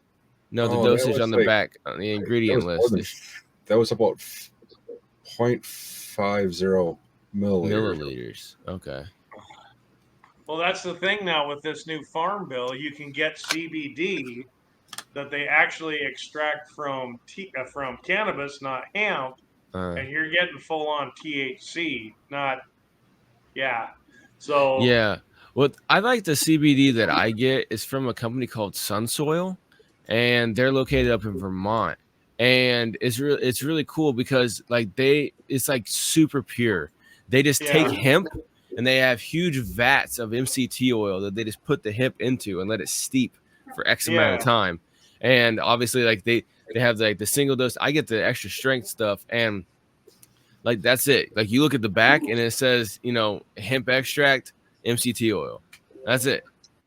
And so like I really, really like that because I like very simplistic, simple shit, Oh yeah.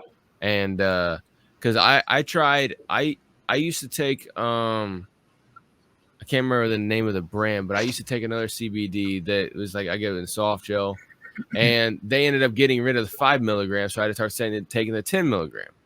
And then they got rid of that. And so then I tried one of their ones. It's called Plus CBD. They have a new formula that I tried. It's Plus CBD is the name of the thing. They got some new formula. Get the fuck out of here. Decline offer. They got a new formula that I tried one time. And where is it? Soft gels, soft gels. I know.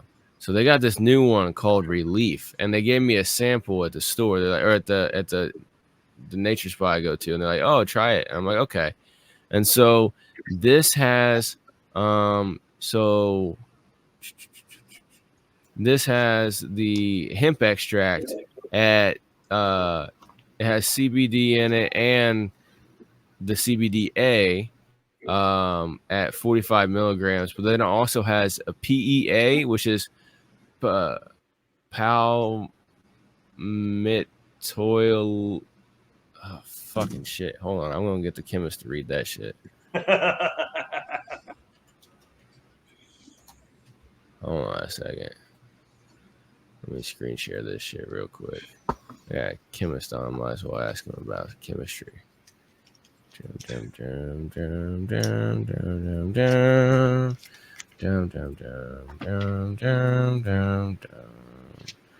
Alrighty. Can you read that, or is that too small? I don't see nothing. Oh, well, there we go. Oh, there we go. There we go. Right there, the P word.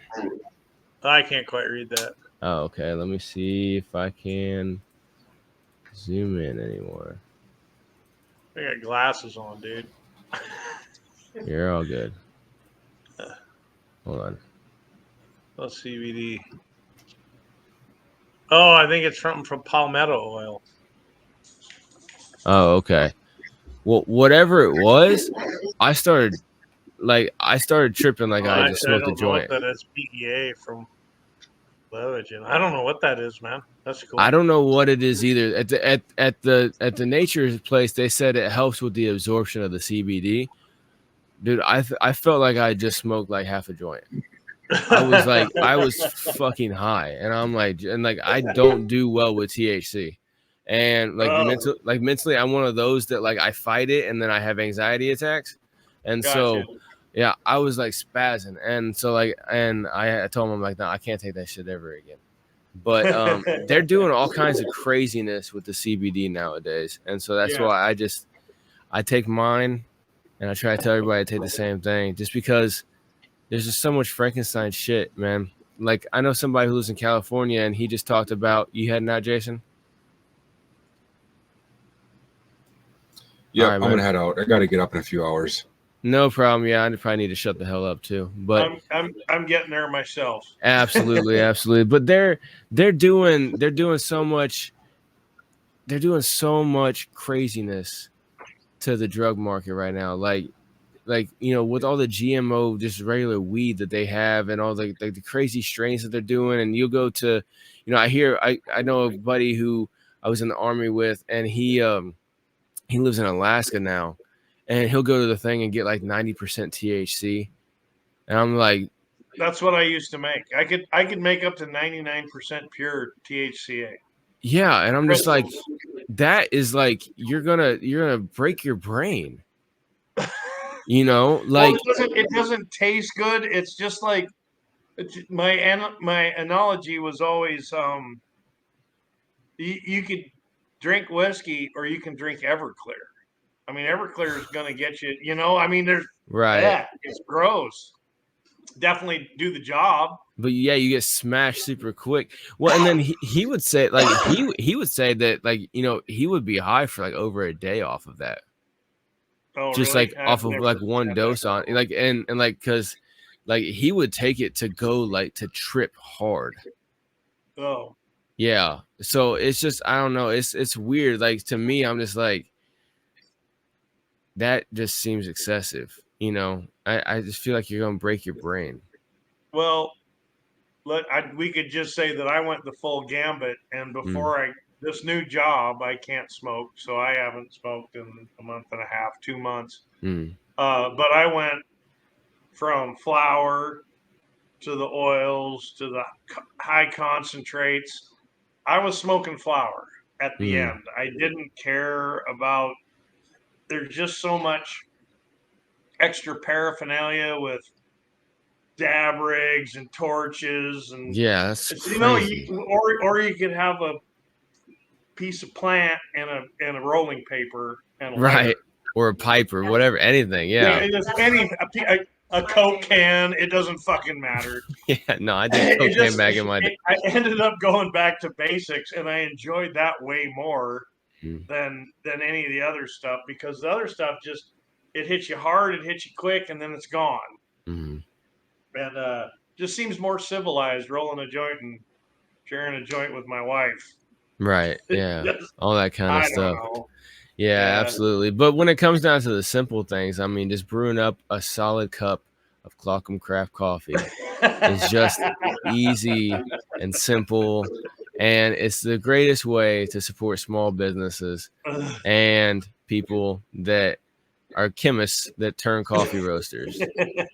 Yeah. Email us and then let us know what kind of roast level you like, and I'll send you some samples. I don't drink coffee. Caffeine gives me anxiety don't? attacks, and I don't like coffee, the taste. So I'm kind of one of the weird ones. But I appreciate that. Not Absolutely. really. Not that weird. No, There's a lot of people. Not that weird.